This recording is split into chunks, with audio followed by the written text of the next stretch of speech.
What is Stoicism? What if there was a philosophy that taught you to master your emotions, stand firm in chaos, and live a life of quiet strength without needing anything outside yourself to change? What if some of the most powerful wisdom ever written came not from modern self-help gurus, but from men who faced exile, war, slavery, and emperorship, and yet found peace?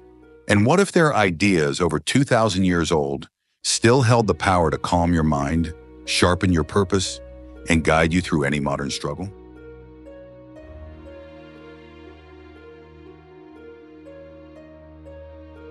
Welcome to Stoicism, a way of thinking, a way of living, a way of being, rooted not in rigid doctrine, but in resilient clarity.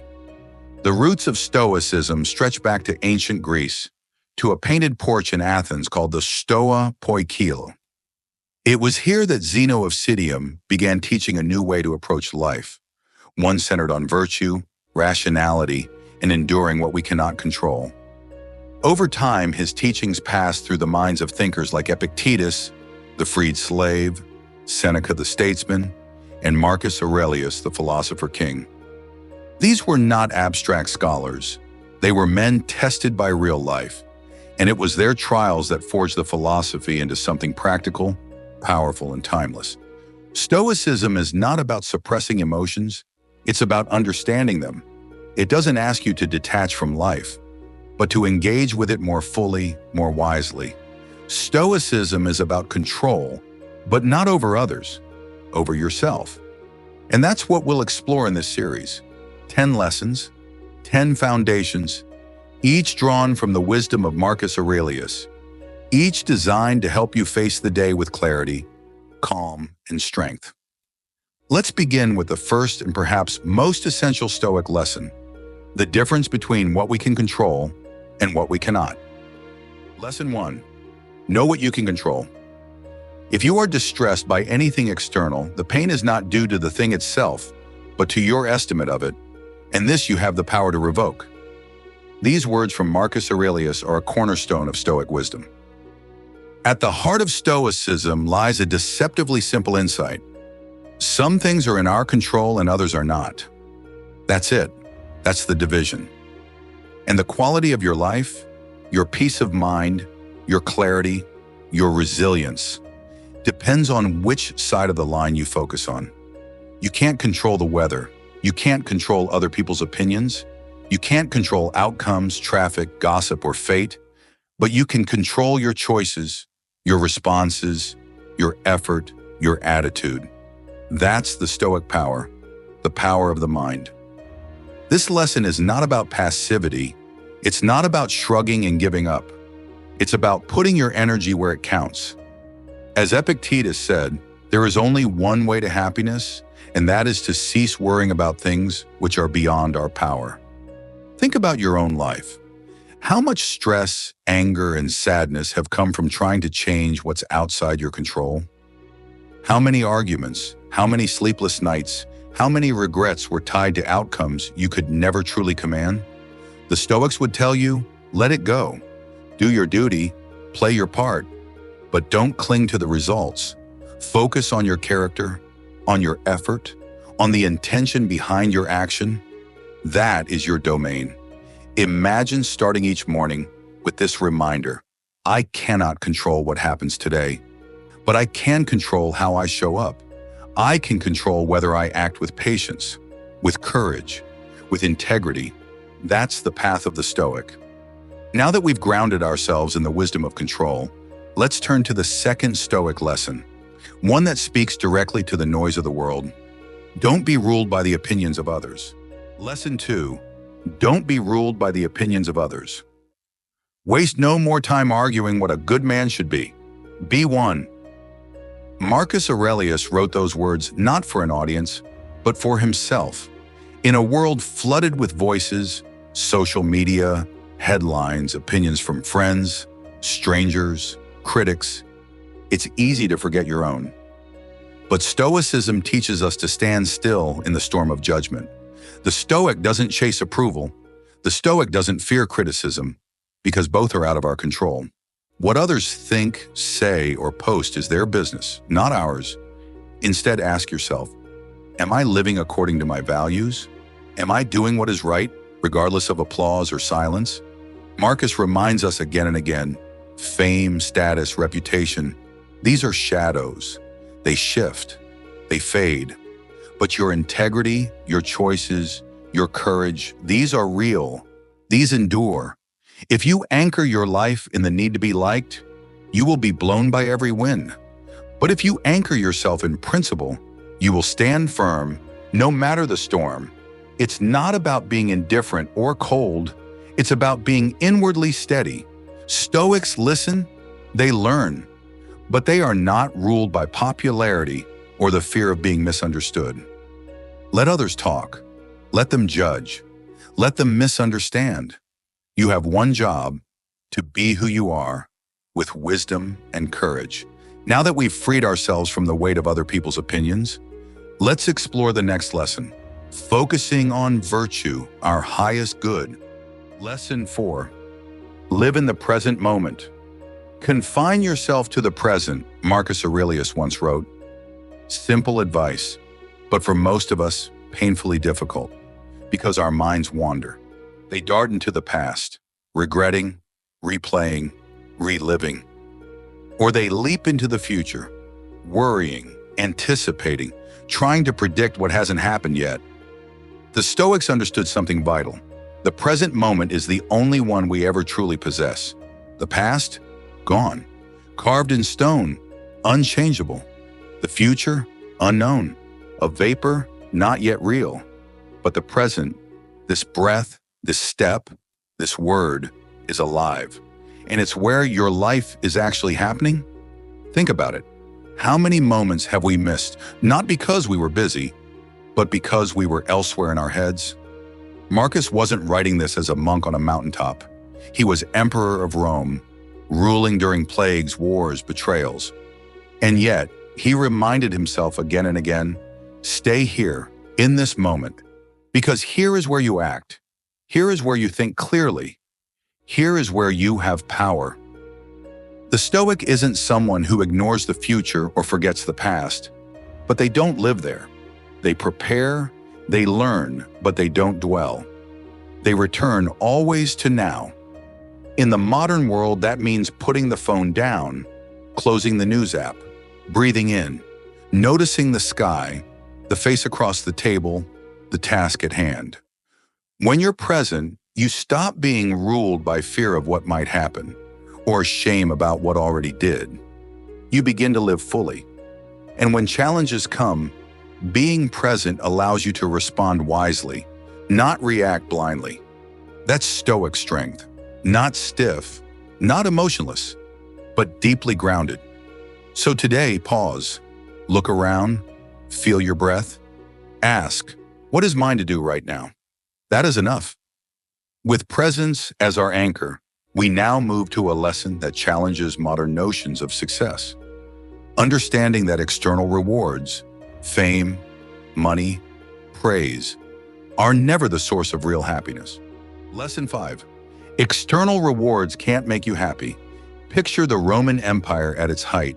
Vast cities, marble palaces, flowing robes, and golden statues.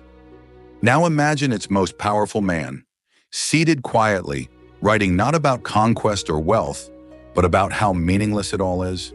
That man was Marcus Aurelius, emperor of Rome, ruler of millions.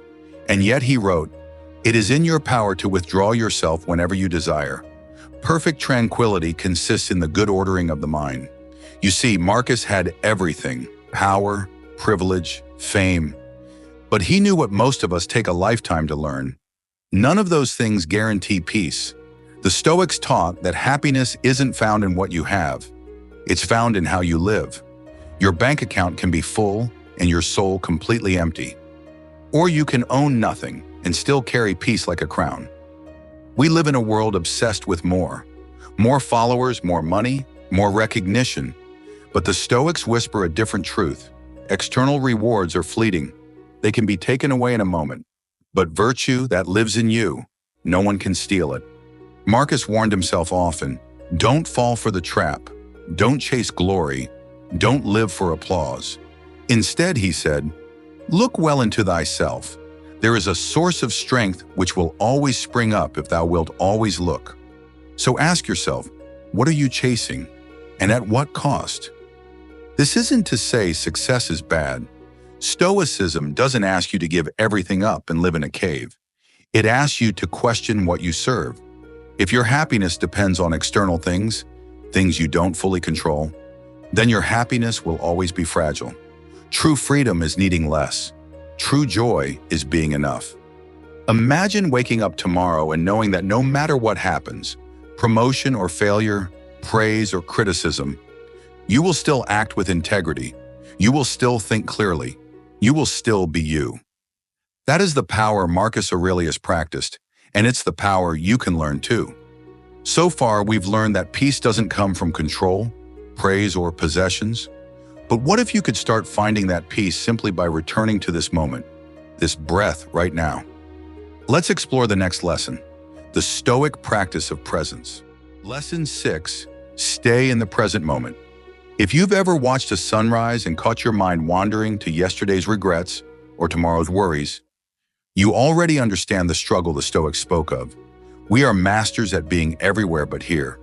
Marcus Aurelius once wrote, confine yourself to the present. And yet, how often do we dwell in the past, worrying about what's already done? How often do we leap ahead, forecasting problems that haven't even arrived? The Stoics weren't just philosophers. They were real people battling the same distractions we face today. And still, they returned to this simple truth. The present moment is all we ever truly have. It's where life actually happens. Think of how much time is lost to mental time travel. You're replaying that awkward conversation, worrying about an email, stressing over next week's meeting, and meanwhile, the beauty of the moment slips through your fingers. The laughter, the quiet, the clarity. Gone. Marcus didn't say ignore the future, but he knew that anxiety about it is wasted motion. Never let the future disturb you, he wrote. You will meet it, if you have to, with the same weapons of reason which today arm you against the present. The Stoic response? Focus. Return to now. Be fully here. Whether you're sipping coffee, walking your dog, or facing a hard decision, be present. That's where your power lives. That's where your clarity rises. And presence isn't passive. It's not lazy. It's the most active thing you can do. To discipline your attention, to hold it in the now, to resist the pull of regret and the anxiety of what if. This practice is why the Stoics were resilient. It's why Marcus could rule an empire in chaos and still write about peace. He lived moment by moment, doing what needed to be done, without wasting life on what couldn't be changed or predicted. Imagine the power of waking up each day and saying, today I will be here, not lost in stories, not pulled by fear, just present. Now that we've centered ourselves in the present, let's turn to the next lesson. A truth the Stoics held close in all things. Everything changes, and we must learn to accept it. Lesson 7. Accept what you cannot change. There's a moment in everyone's life when something hits you, something you didn't choose, didn't want, and can't undo. A loss, a rejection, a failure, an unfair twist of fate. In that moment, you stand at a crossroads. You can resist it, curse it, and let it consume you. Or you can do what the Stoics taught, accept it, not out of weakness, but from strength. Marcus Aurelius reminds us, the impediment to action advances action. What stands in the way becomes the way. This is not passive resignation. This is radical resilience. To accept what you cannot change is to stop wasting energy on things already outside your grasp. It's the wisdom of seeing clearly. It's the bravery of moving forward without bitterness. Acceptance doesn't mean you're okay with what happened. It means you're choosing peace over endless resistance. You're choosing to live, even when life isn't fair. Think about it. The rain falls whether you want it to or not. The past doesn't ask your permission to stay behind you. And people will be who they are. You can fight all of it, or you can choose freedom by letting go of what you cannot control. It's not easy, but it's powerful. Because once you stop wishing things were different, you begin to ask, what now? What's within my power? And that shift, that question, opens the path to growth. The Stoics saw hardship not as punishment, but as a training ground, a way to test your values, a forge for your character. And every time you accept, with courage and grace, what you cannot change, you become more resilient, more grounded, more free. So the next time life throws something unexpected at you, pause, breathe. Say to yourself, this is not what I wanted, but it is what I've been given. Now, how will I respond? That is the Stoic strength.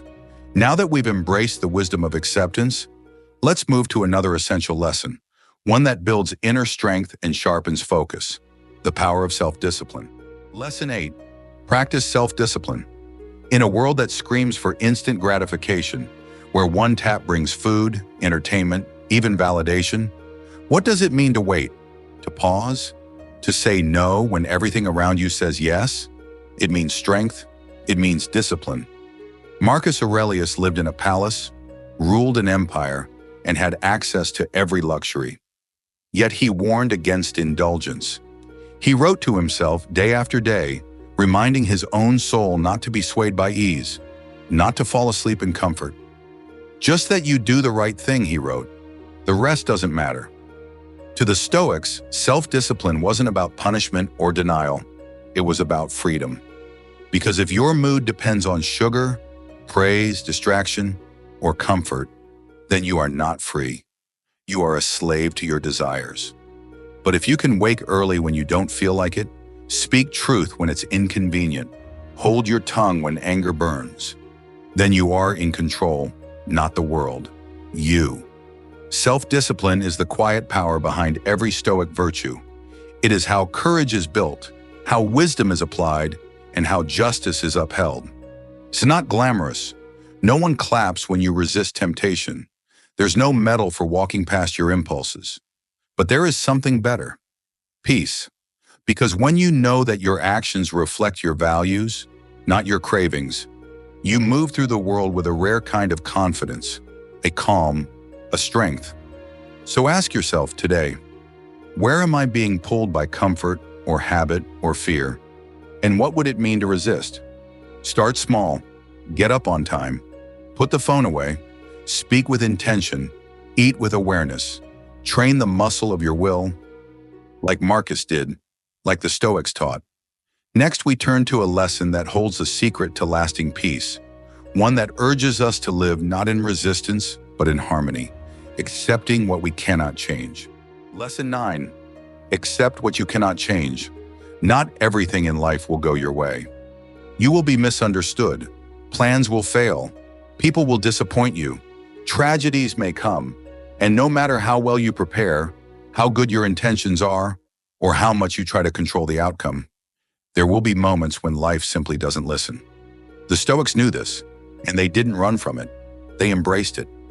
Don't demand that things happen as you wish, Epictetus wrote, but wish that they happen as they do happen, and you will go on well. This is not a philosophy of weakness. It is the strength of radical acceptance. Marcus Aurelius, writing from his war tent in the bitter cold, far from Rome surrounded by betrayal and unrest, reminded himself, you have power over your mind, not outside events. Realize this, and you will find strength. That is the core of this lesson.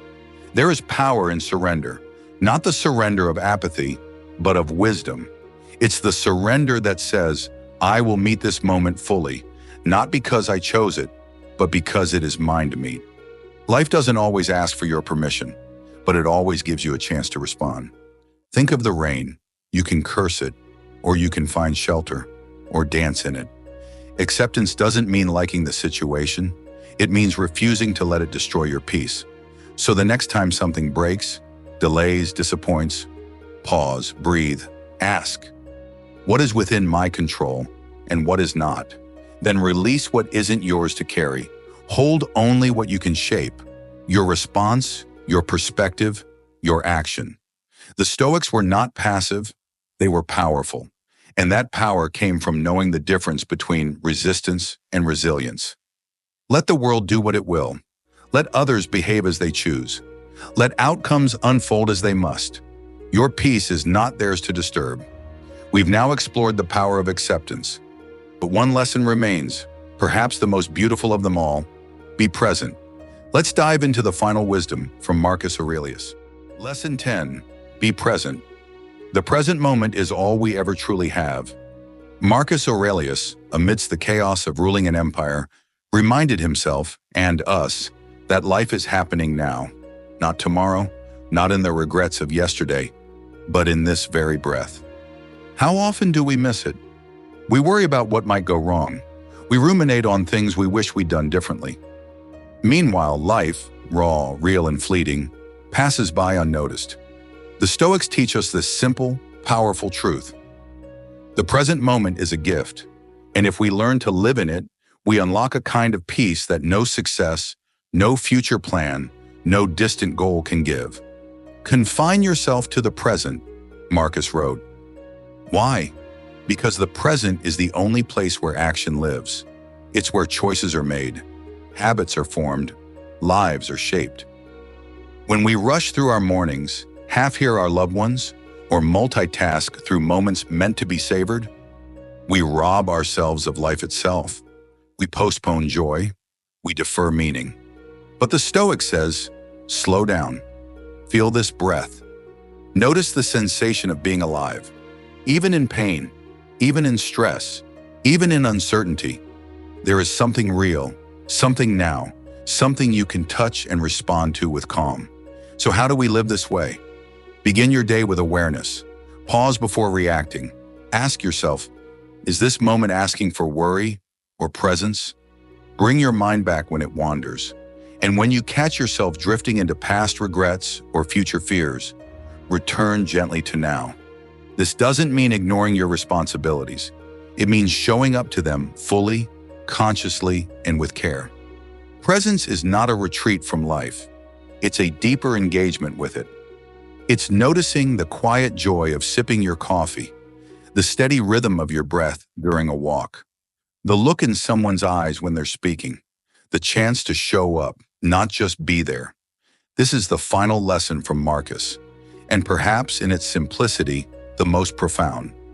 Because if you live each moment fully, grounded in your values, centered in your mind, then you are already free, already whole, already enough. So there you have it, 10 lessons from Marcus Aurelius. Not carved in stone, but alive in thought, in action, in the way we rise each day and meet the world. Which lesson spoke to you the most? Was it control, courage, compassion, acceptance? Let us know, and share this journey with someone who could use a little Stoic strength in their life. And if this voice, these thoughts, this path resonates with you, subscribe. Join us. Because the world doesn't need more noise. It needs more clarity, more calm, more courage.